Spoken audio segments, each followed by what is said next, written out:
We want to bring in former White House National Security Communications Advisor and MS Now National Security Analyst, retired Rear Admiral John Kirby, and Jamil Jaffer, former House Intelligence Committee Senior Counsel and Executive Director of the National Security Institute.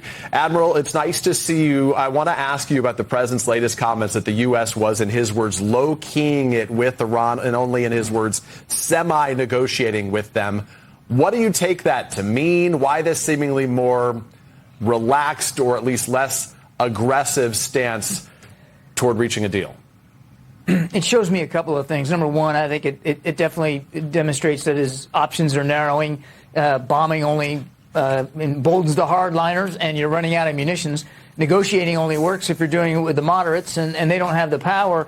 So waiting seems to be the next best option for him. I think it also shows two things that I want to believe the president understands. Number one, the rifts inside the regime. When you look at those new Iranian demands, they show, obviously, that it's bluster and all that. But I think it also demonstrates that rather than negotiating from a position of weakness, they're trying to show strength to the hardliners, because the hardliners are the one that keep torpedoing these negotiations.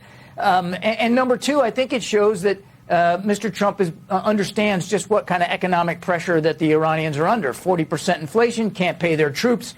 We're suffering here economically, but the Iranians are suffering more economically, and I think he's trying to play on that a little bit and see if we can wait it out longer than they can. The issue really is the domestic politics here in the United States, and how much more pain can President Trump handle for how much longer as we get closer to the midterms.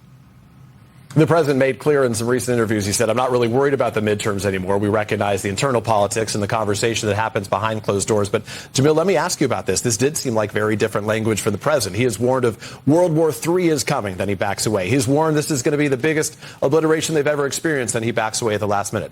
This time he said, we're going to play it out differently.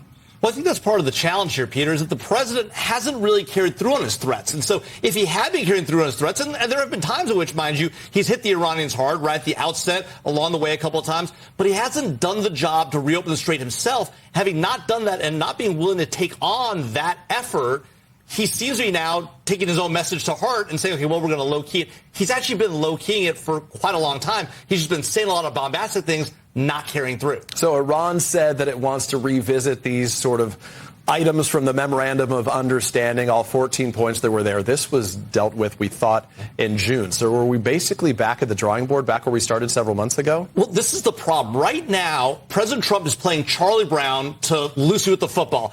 The Iranians keep setting it up. He keeps running up to it, saying the strait's going to be open. They pull the ball away and say, we want more. The president's got to show strength here. He's got to reopen the strait, do what Ronald Reagan did, show power, show peace through strength. That's the only thing that Iranians understand. He hasn't been doing that yet because he's been talking a big game, but not carrying through. Admiral Kirby, let me ask you about this if I can. You mentioned this. The New York Times first reported the real concerns behind the scenes as it relates to the munitions stockpile that the U.S. military has right now, effectively saying it's less equipped, and that Russia and China are noticing that and are feeling emboldened by it. You'll remember the president said that this reporting was not true, and then he said he was pursuing the leakers. I'll note to those watching, it can't be both. Either it's not true or it's being leaked, but they can't also exist side by side. How concerned should we be right now about the munitions stockpile and the way the rest of the world views it?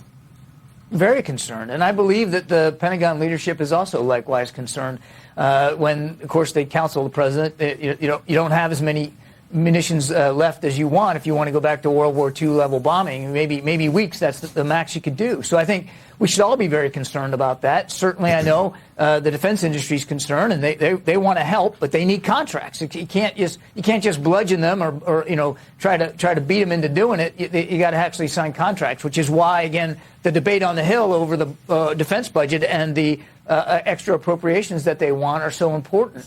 But I think there's also a bigger concern here, which is, what does this do to our national defense capabilities around the world? What does it do? We took from the Indo-Pacific many munitions and interceptors to supply to the Iran war. So we are less prepared in places like the Pacific Theater than we were before this war started. And that is also a big concern. You're not going to be able to replenish these stocks just overnight. It's going to take some time.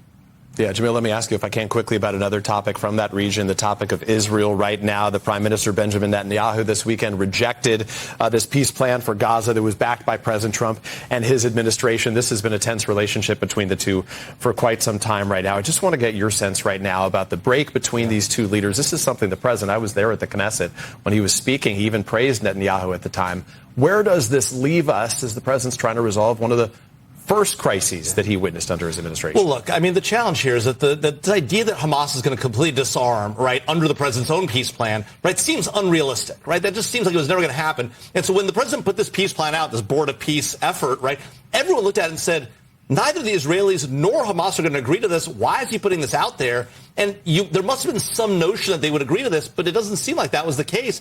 And if one of our closest allies in the region, Israel, is not going to go along with a peace plan like this, how are you going to get it done? It's never going to happen. And so the president's got to get on side with Netanyahu. They need to get together, figure this thing out, and move the ball forward. I think peace is important in the region. It's got to happen. There's got to be some sort of reconstruction. The question is under what conditions.